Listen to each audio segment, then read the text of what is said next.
Okay, so it's summer here in Europe and I've been taking a lot of time off. We went camping with the kids to cap off the school year. We went to Belfast, well, to drink some Guinness and listen to some music. And in between and around all that, I've had my best friend out from South Africa, so I haven't done a lot of editing.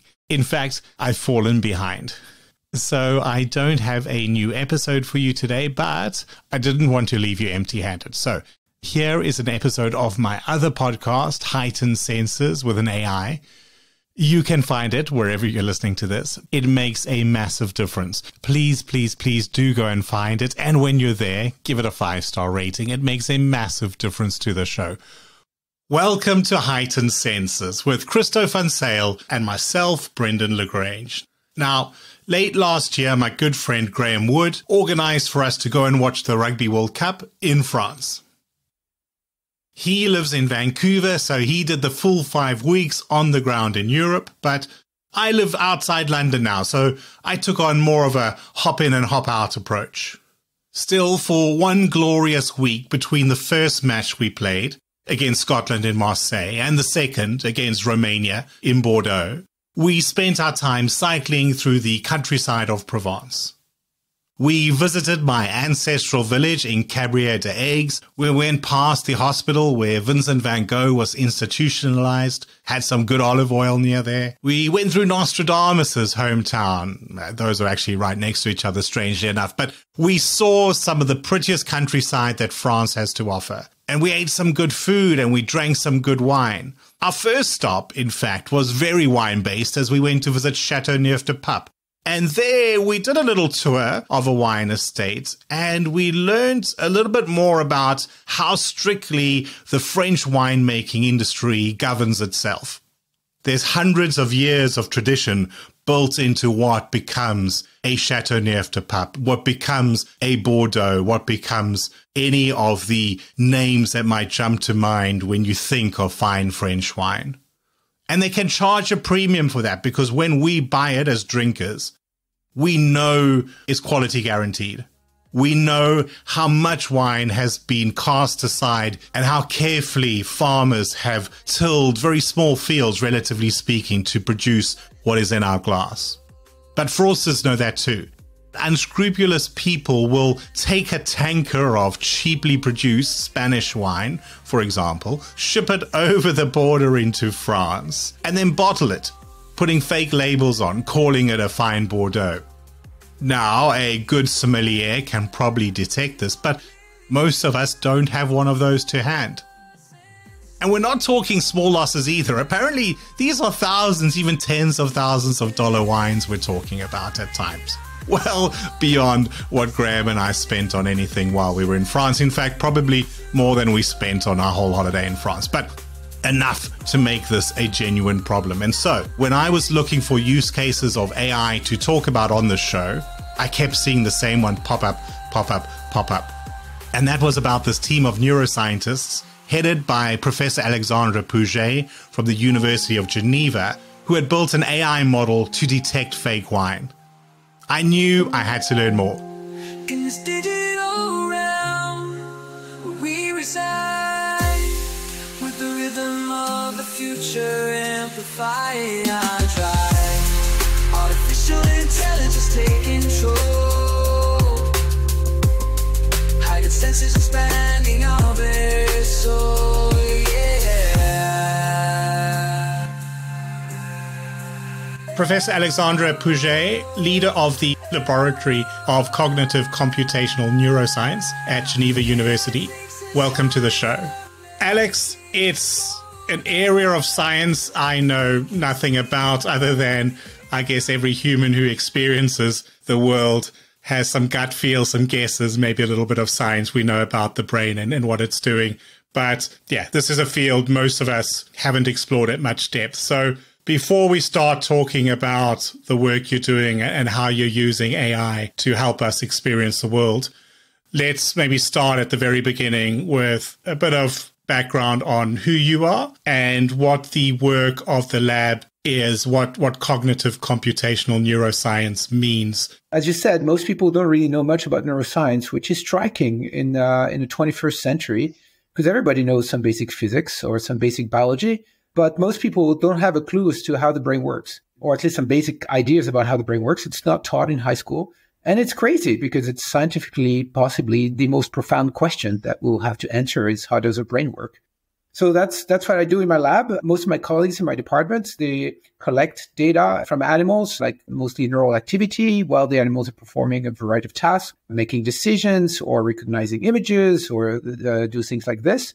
While my lab is really much more on the theoretical side. So trying to make sense of that data and extract from that data some basic functioning of the brain, whether we're talking about controlling your arms, motor control in general, walking around, or smelling, or seeing, or thinking. There's sort of something of a reluctance to see ourselves as being too similar to machines, too similar to computers in terms of sending all these romantic human feelings by fairly mundane mechanisms. But one of the things I saw that was sort of immediately interesting to me where you're describing your work is you were talking about the human brain's ability to understand and interpret probabilities.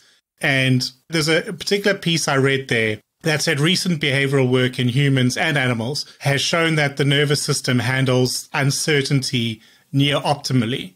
So what is really going on there when we're trying to experience the world? And yeah, when it boils down to it, does that conflict with our romantic view of what it means to be human and to feel and to experience things? It's really interesting. You know, Descartes famously came up with a rational scientific approach, which he based mostly on formal logic, just reasoning through things with logic. A couple of centuries later, the French mathematician Laplace, after the French Revolution, really spent some time thinking what it is to be rational.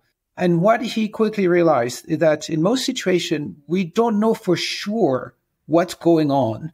We don't have certainty, and therefore we cannot use pure logic. So do we have to give up on rationality if we cannot be purely logical? And he said, no, what we have to do is we have to basically reduce uncertainty as much as we can. So for instance, in a trial, in most cases, you'll never know whether the defendant is guilty or not. What you're going to try to establish is the probability that the defendant is guilty. We have like testimonies that reduce uncertainty a little bit, but we know they're unreliable. And so then we have the analysis of the fingerprints. Well, they're kind of okay, but then we have DNA, which is even better. And that's kind of what we keep doing is we reduce the uncertainty.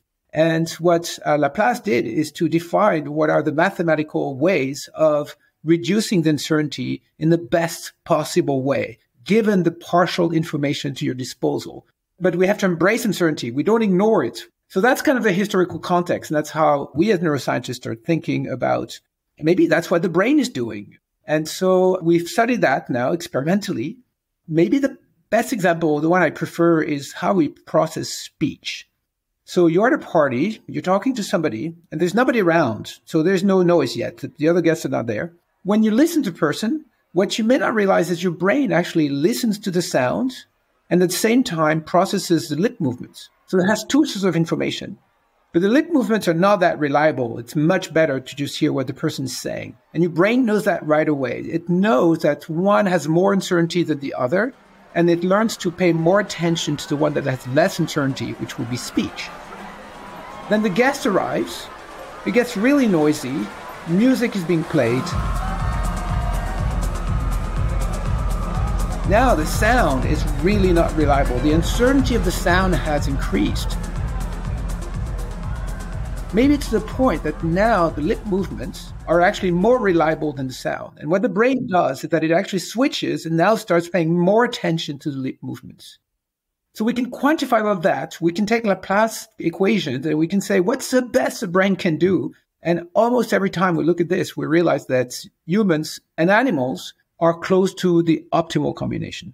You know, we've got eyes that accept in light and translate that into some information, ears that feel movements in the air and translate that into information, and nose and mouth, I'm not quite sure, but chemical sensors of some sort, I imagine, that translate another view of the world. They all send data to our brains, and once it's essentially beyond our ears, does that all become data that can get used together and seen as one type within the brain? Or are there also different chemical means or biological means at which this information is used and sent and interpreted? Yeah, it's a former. It's all just data. That's what's absolutely stunning about the brain. When you go inside, all the neurons function the same way. And they don't care whether they got activated by vision, by audition, or by smell in the first place. It doesn't matter. At the end of the day, it's just like in a computer. You know, in a computer, everything is coded as binary code, 0 and 1s. Whether with an image, a sound, it doesn't matter. It's 0 and 1s. In the brain, it's a bit similar. Neurons are connected to one another, and they communicate by changing little electrical impulses that we call action potentials, spike for short. They're very short, 1 millisecond. And all the information is encoded in those spikes. And so it makes it really easy to combine the information down the line because it's all the same code. So it's all data for the brain at some point. Yeah, and the one area that I want to focus on for the rest of our conversation, more out of my own curiosity, is the aspects of smell and taste. Because if I think of visual modeling, the way that we see things at least feels to me as fairly distinct. So, of course, objects can get in the way of each other, but it's not really mixing very much. Although actually I've learned from machine learning analysts that they do mix some things around when they're identifying things with a computer. But, you know, our experience, they come to us as distinct bits of information. But when we smell something or we taste something, it's inherently mixed up. There's chemicals that are maybe interacting with each other or just overpowering each other. And so it feels like a harder problem to solve. And I know you've been working in that space as well. So talk to me a little bit about how we actually sense chemical information, what that looks like, I guess, in reality, but also how do we unpick the mess before we can even start to try analyze anything there? Yeah, so indeed, there is this issue of mixture in olfaction or the auditory system as well that you don't quite get in vision. So basically in vision, one point in an image, one pixel, tends to belong to one object, not like 5 objects at the same time. Whereas sound bites can be a mixture of many different things, and likewise for olfaction. So there's a big demixing problems for the brain. What makes it particularly hard is that we have to think about what is the goal of olfaction. Olfaction is not about, figuring out whether there's a specific molecule that's present in the environment. It cares about object. Just like when you look at an image, you care about either a car, either a fruit, either a table. You're looking for the physical object in the world. So likewise, when you smell something, and you're a moth, you want to know whether there's another female moth nearby. That's what you're looking for. If you're a predator, you want to smell like the smell of a gazelle or some other animals that you're chasing, right? And those are not characterized by one specific molecules, typically. Like hundreds of different chemicals that are released by your cup of coffee. And different coffees will have different mixtures of chemicals. But at the end of the day, you want to know, am I smelling coffee or not, despite all this variability? And plus with like the smell of butter in your kitchen in the morning, or somebody's having a banana, and all the things like mixed together. And that's what your olfactory system is trying to do, is trying to figure out, okay, I'm smelling a mixture of all those different odors, which corresponds to a very complex mixture of hundreds, if not thousands of chemicals, and it has somehow to demix that to recover the objects in there. We need to go in there with a lot more chemistry understanding, I imagine, than something like a visual model. So while, we can build relatively easily these days models to identify objects by sight, I imagine the olfactory side of things is still a more niche area of the field. Yeah, but it's not clear why yet. I mean, it's clear the first bottleneck is very clear. So for vision, you need a good camera. And nowadays we can build good camera very cheaply. Your iPhone has a camera that's like 1,000 times better than the camera 10 years ago. So we have fantastic sensors because it's easy. It's about detecting photons. Okay, different wavelengths, but that's not that big of a deal. Now, in the chemical domain, that's tough because there are literally millions of possible molecules for which you want to develop a sensor. You cannot just like one kind of receptors. And that has been the big problem right now is nobody has a good electronic nose, if you like. You have 1,000 different type of receptors in the back of your nose. There are like 1,000 different kind of proteins that can interact with chemicals out there. And there are like 1,000 different varieties and way more in dogs. That's what we have to replicate electronically. And that's tough because it's really at the molecular level. So there are different labs that are trying to do this, but it's really hard. Those molecules, they're proteins, they're biological stuff, they decay if they're not in a biological tissue. So as soon as you put them onto some kind of silicon support, they're gonna deteriorate. Anyway, so you have like tons of problems like this. If we had good sensors, then we don't know whether it would be that hard to demix. I have published myself with collaborators algorithms that do demixing, but we cannot apply them to real data because, well, we don't have the good sensors. So some labs actually in the world are saying, and you know what, why don't we use actual nodes from animals as our sensors, and then we can analyze it, right? So you could have like a rat in an airport hooked up to some electrodes, and you read out what the rat nose is smelling to detect whether there's a bomb in a piece of luggage. Because that's fantastic hardware that knows. So that would be one way to go. That's really not my favorite because that, of course, would involve taking animals for a purpose where it's not clear that's ethically justifiable. Yeah, but of course we use sniffer dogs and such already, I guess, because of that inability to replicate. Yeah, but we don't record in their brain. we let them bark whenever they tell us. Exactly, yeah. And I don't know if it's a chicken or egg thing, but, it's also the sort of senses that we as humans have the least vocabulary for because, an object that we can see is generally speaking pretty static. We can point at it and someone can teach us that's blue, that's green, that's a tree, that's a dog. Audio, a little bit less so, but still we've got set instruments and, repeatability is a lot easier in that space. But there's the frustration we all know of what is that smell? Why do I know it? And it's so ethereal that you can't really explain it to your friend. You can't see where it is and point it out. And so unless it's a distinct aroma that others will experience, and maybe that's also playing a role in how we find it hard to build sensors because it's hard for us to really pin it down internally as well. But, one of the areas where this comes most to the fore is in food and wine, where we're tasting and we're smelling for pleasure, not necessarily just to avoid danger or to find something. And yeah, you'll have a wine tasting and maybe I can get cut grass. That's the one I'll throw out every time. But I really struggle to identify the different notes and the different things that are in there. Compounds and combinations of compounds that are being reflected in the grape that it's taken all the way from the original soil. So before we talk about how you've really deep dived this problem, let's just talk a little bit about maybe what's happening in the world of enjoyment of wine. I don't know. I imagine there is no real distinction in the brain between sort of experiencing flavors and aromas for pleasure versus knowledge. What are we really sensing? And sort of how is the brain triggering those feelings of enjoyment? Something that you should know right away. Olfaction is drastically different from all your other senses when you look at how it's organized in the brain.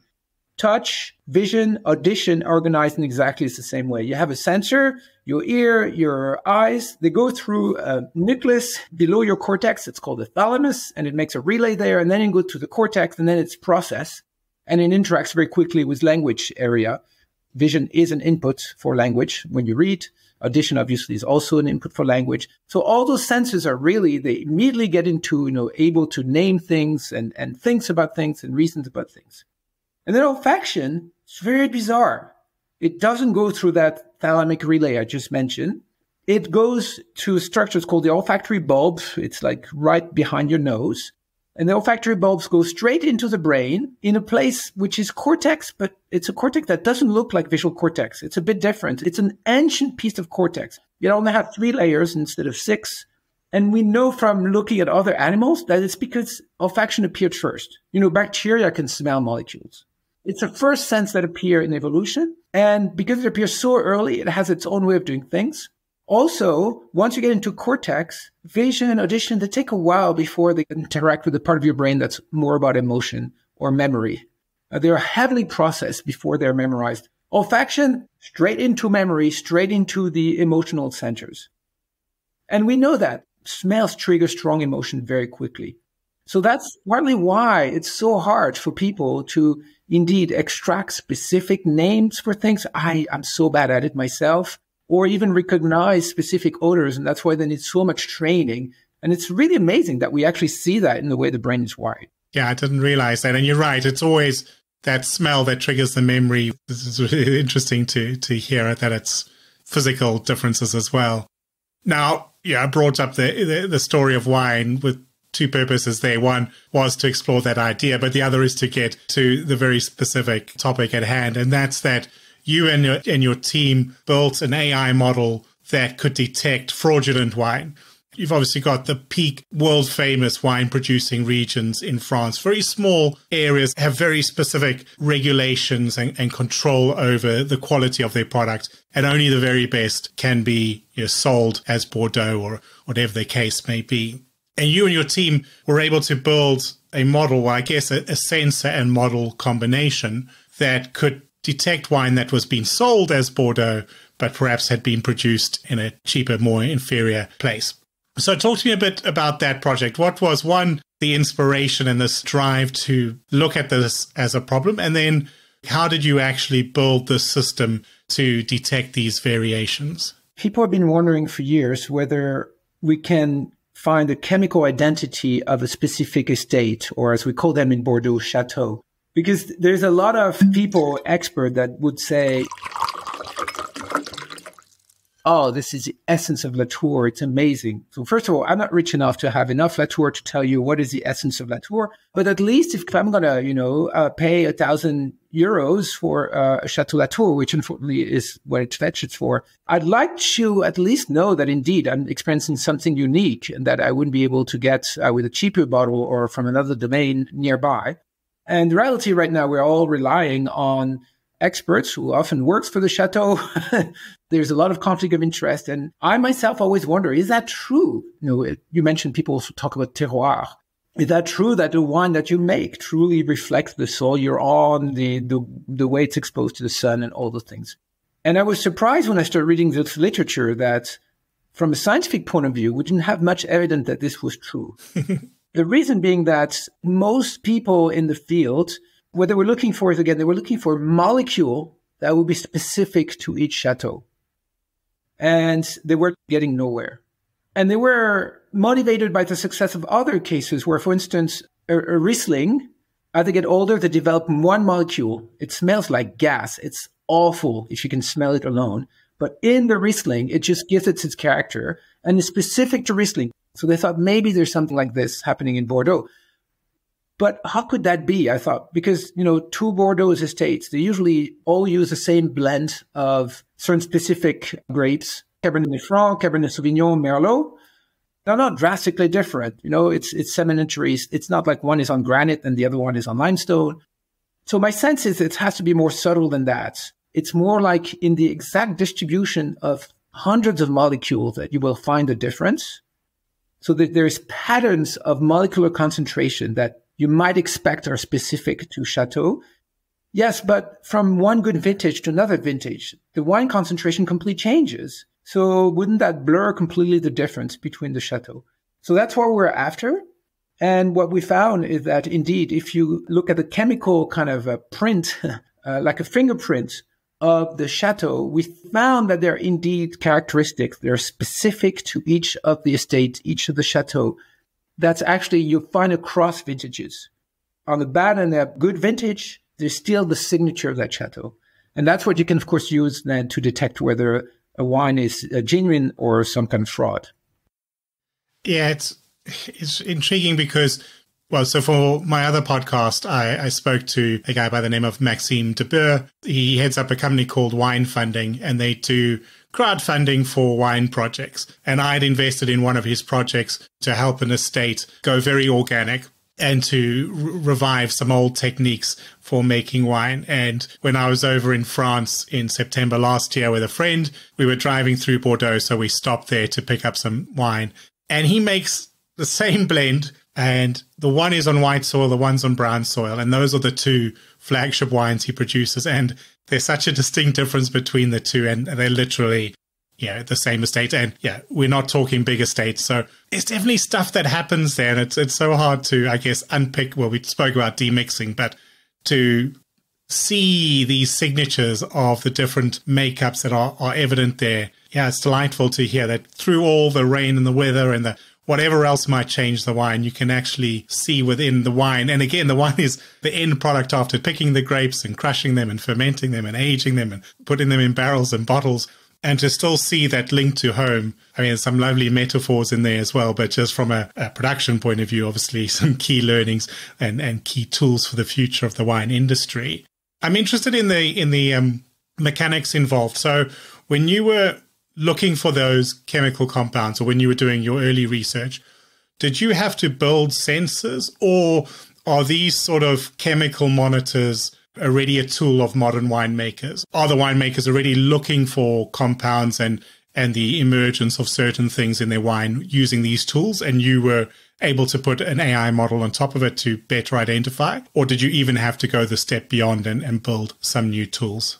No, in this particular case, we're using very standard tools in the world of chemistry. It's called chromatography, and ours in particular, it's called gas chromatography. Conceptually, it's very simple. Doing it right is complicated. But I can tell you just in a couple of seconds how it works, a couple of minutes. You take your wine, you vaporize it, and you inject it with some pressure into a tube. Now, the tube is unusual because it's about like a few millimeters wide, but it's 30 meters long. And so your sample is going to travel in there very slowly. And because of mechanical properties and chemical properties of your tubes, molecules are going to travel at different speeds. Somebody was giving me the analogy of like, going to the Champs-Élysées and dropping the people at the Place de l'Étoile, at Arc de Triomphe, and have them go down the avenue. And some people are going to travel faster than others because some like Vuitton and they're going to stop and watch and so on. And so you're going to separate the molecule that way. And so at the end of your tube, you've got another device that can detect where the molecules are coming out at different times. And so what you end up with is something like an electrocardiogram of your wine that is going to be flat and suddenly going to have a peak because a molecule's coming out, and then it's flat and then another peak. And so you get this series of peaks with different amplitudes because the peaks correspond to how much of this component you have. So that's what we call the chromatogram, right? That's what we studied. People have been doing these measures for years. And what they were doing is they were trying to figure out, okay, this peak here, can I figure out exactly which molecule it is and how much there is? And that's how they were studying those things. Again, looking for like the molecule that's specific to a wine. And with AI, the beauty of it is that we say, you know what? This is just data. It's just data. The AI will use learning algorithms to figure out where is the information that I need, for instance, to recognize the estate. It figures that out on its own. And well, we've got the same sorts of questions, I guess, emerging in the world of generative AI when we talk about music or writing or pictures. But, this doesn't change the art of winemaking. You and I might like different wines. I saw there that the output of the model is on a graph. And I don't know if you know the movie The Dead Poets Society, where they talk about measuring scientifically the quality of a poem. That doesn't happen. This is not saying this is a good wine or the best wine. That still is human. It's individual. It's to the winemaker's skill to know what to blend to make the ideal expression of the terroir. Now, you're not a winemaker yourself. You're not a wine industry expert, so I don't want to put too much pressure on you here. But how big of a problem is fraudulent or fake wine production for the industry? For that, everybody should go watch this documentary called Sour Grapes that tells the story of an American guy who faked a lot of wine throughout his life. And I won't spoil it. You should really watch it. It's a lot of fun.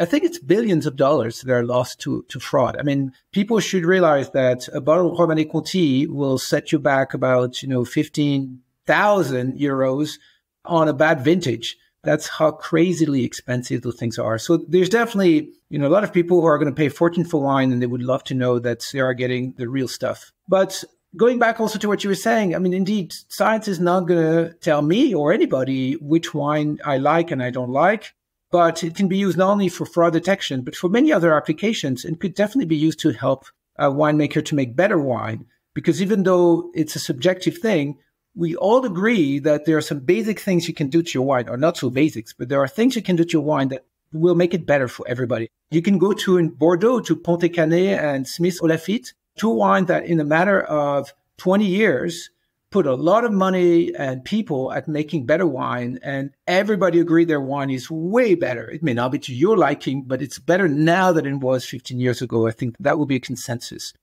And the kind of techniques that we have, we're hoping will help winemakers to indeed like apply this kind of improvement and also do so. So I just mentioned Smith Lafitte, but the reason they did that is because they got bought by a very rich French family that invested millions of euros into their winery to make this wonderful wine that they have today. Not everybody has that kind of money, right? AI is cheap when it's done. Once it's working, it's cheap. So my hope is that we can, develop systems that are affordable to all the winemakers and that everybody will have a chance to play with those and try to improve what they're doing.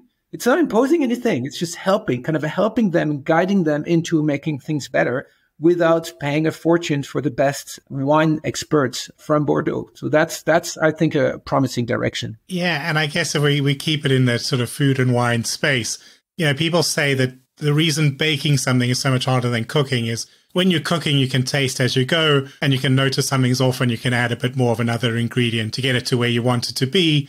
But baking, you've got to mix everything together, stick it in the oven, and then you just wait and you hope it worked. And your winemaking is a long process. There's no escaping the years that you're going to have it sitting in barrels, from growing the grape to picking the grape to crushing it, letting it ferment. All of that is when the work's happening. You're trying to blend the wines then, and you're only really going to know if you've succeeded years in the future. And the more tools we can have along the way that can say, okay, here's something you maybe haven't noticed that's unique. It might be to this vintage or this block or whatever the case may be. It gives that winemaker the chance to potentially correct it, maybe switch their blend a little bit. As consumers, we then all get better wine. So there's nothing really to lose. What is a computation in this prediction that the winemaker is making, right? He's just sensing something. He's smelling, tasting. This is just measurements, and his brain has a model of how wine's going to evolve and can predict what it's going to be in 10, 20 years from now. The best experts will do a really good job at that. For something like me, that's great news. You give me a measurement, you want a prediction. That's exactly what AI is good at, is building the model that would make this mapping between what you measured and what you want to predict. And it's not because the prediction is 20 years later that suddenly it becomes impossible. If the neurons in your brain can do it, then the artificial neurons in my model, because AI is actually using neural networks, should be able in principle to do it as well. So that's why we think that what we did in our first study is just the very tip of the iceberg. We can use those techniques to do a lot of problems, and just indeed tasting the juice on the first day might be enough to figure out, what to do with it. That's one of the many applications that we have in mind, like also helping those winemakers to blend their wine in a way that really optimizes quality. That's the beauty of that data is data philosophy, is that any number of directions, of course, we can go still in the wine space and looking at insurance and blending and whatever the case may be. But data is data. If you can make it work in this space, no matter what industry someone who's listening comes from, there might be an application that they could use a similar approach to build their own models. And before I let you go, though, I want to just do one last question, and that's sort of stepping back and getting broader again. You've been in this AI space for a lot longer than most people. And before we all started reading headlines of large language models and didn't know what they were, you were already building some complex AI stuff and understanding the human brain. Not many of us know much about either one, so I need to take advantage of this opportunity. Are there any things that are particularly exciting to you? Any areas of study, any new bits of research that you think where the audience should be looking next? That's an interesting question. The large language models has been the big deal, so ChatGPT and these kind of things. And in a sense, right now, we're in this phase where the progress is mostly make them bigger. And that's what they're doing right now. But people are, of course, thinking very hard about what's missing. What is it about ChatGPT that sometimes make it frustrating, because it can tell you with the same confidence a very good answer to a question and completely hallucinate with the same confidence something else. So why is it? And I think we all agree that it's because ChatGPT doesn't have any aims or goals in its mind. It doesn't care. It's just talking to you. It's just reacting to you.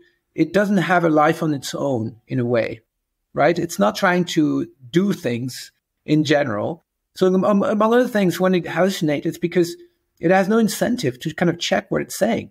There are no consequences, right? So one of the reasons we don't hallucinate too much ourselves is because we're constantly kind of cross-checking. Like, if I believe this, then this should be true. And if that's not true, then maybe I should revise my beliefs. We're also very good at modeling in our mind the world we live in. And we know that. We run simulations in our mind about what's going on around us. You know, if there are objects on a table and you bend the table, you can predict with fairly high accuracy which object is going to fall up first. How the hell do you do this? And we know now that's because you actually can simulate in your head the physics of the world you're in. You know, if you play poker with somebody, you're simulating that other person. You're building a model of how that other person is behaving. If you're a good player, if you don't suck like me, that's what you do. So building model of the world is something that we're trying to put into those systems, getting them to reason about things. With planning, all those things, that's what's happening right now in AI. And that's where the future is going to be, what sometimes people call the general artificial intelligence, as opposed to the specialized artificial intelligence. It's coming. It's coming. Basically, OpenAI had a curve. They had a graph that showed them how much better the system is going to be as you make it bigger. And they've been pushing on that graph. But they know they're getting near the asymptote. And plus, they're running out of data. They've now analyzed all the internet. Yeah. So that's why we're going to move on to more reasoning and much more structured thinking than just like brute force trading on all of the internet. I hadn't heard it vocalized like that, but it's a very good point. If you get so good at taking in data that you're taking in all this data in seconds that used to take hundreds of years to generate, you very quickly will run out of data because you've simply finished the internet. So yeah, fascinating time to get involved in the space. Go out and read these papers and look at the information. As someone who's not in the field, it can sometimes feel like, oh, I'm too late. I should have been there 10 years ago. But actually, it's just as good a time to get in there now as well. So, there's so much to do. I mean, if people want to work on that, and some of them should get in touch with me if they're young and motivated, because we're recruiting. Maybe I'll have to brush off some of my science textbooks and see about that. Speaking of that, yeah, where can people go to, read the work that your lab is producing and to have that sort of conversation, whether it's just to learn more or to actually come and work with you? Mostly they should get in touch with me and we can chat, but we're not at the point of like teaching those things. It's really the cutting edge of the research that we're doing right now. So it hasn't quite made it in terms of conferences. That's what's exciting about it. It's definitely not mainstream yet. Professor Pouget and the work he and his team are putting out can be found via the website of the University of Geneva. It is there in French and English, or by going to neurocenter-unige.ch, but maybe look for that one in the show notes. We can be found at hAIghtenedSensors.com. That's heightened with an AI, and with the tag of Heightened Sensors on all the big social media platforms. Putting together a podcast takes an incredible amount of time alongside our full-time job, so we probably haven't done enough social media stuff yet, but we are there if you look. The one place we both definitely are, though, is on LinkedIn. So look for Christo van Zyl or myself and reach out there.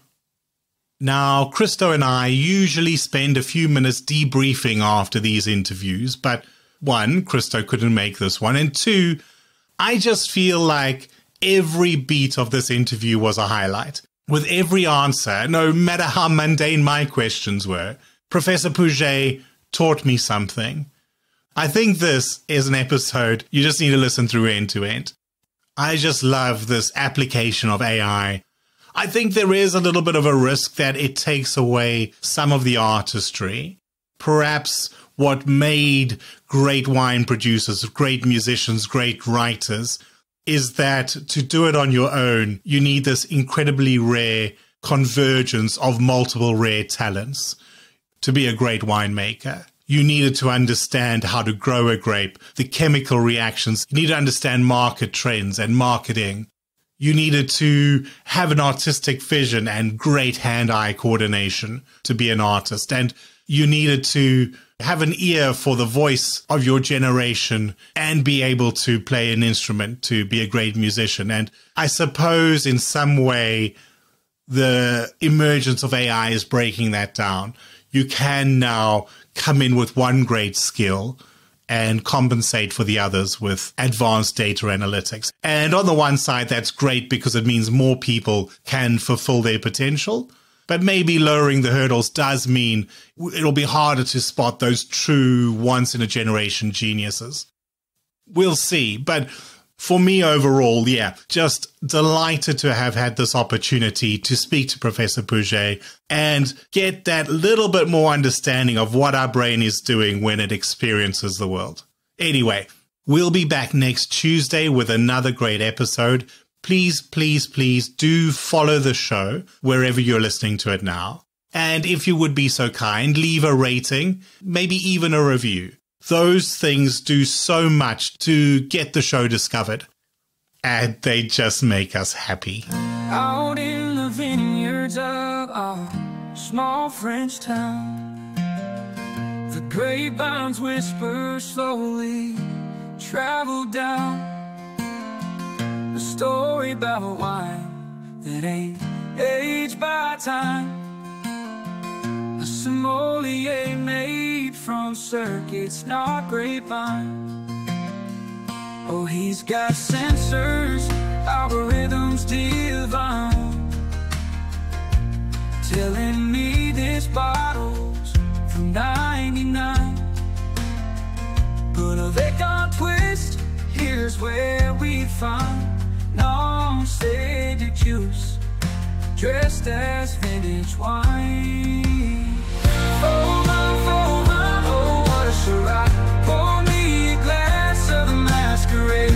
Oh, baby, rouge in your digital hands. Our taste of history is a hAIghtened man. In the lab, they craft rummagy in plastic pipes, not a single tree. You whisper sweet oats, claims of Grand Cru. Heightened Senses is written, recorded, and edited between Sweden and England by Christo and Brendan LaGrange. We're at Heightened Senses on all the big social media platforms. That's Heightened Senses with an AI instead of an EI, and would love to chat to you there. Or if you'd like to chat to us on the show as a guest, reach out in the same places or by emailing heightenedsenses@gmail.com. We're also open to all genuine new connections on LinkedIn. Brendan is podcasting with How to Lend Money to Strangers if you're interested in stories of lending leadership and lending innovation from around the world. While Christo is starting the world's largest spruce bark beetle tracking project. If you have any images of infestations or just questions or comments, you can email him using barkbeetletracker@gmail.com. Our theme tune was created in suno.ai with additional music and effects created there or sourced via artlist.io. Show art is created using Dall-E. They craft rummagy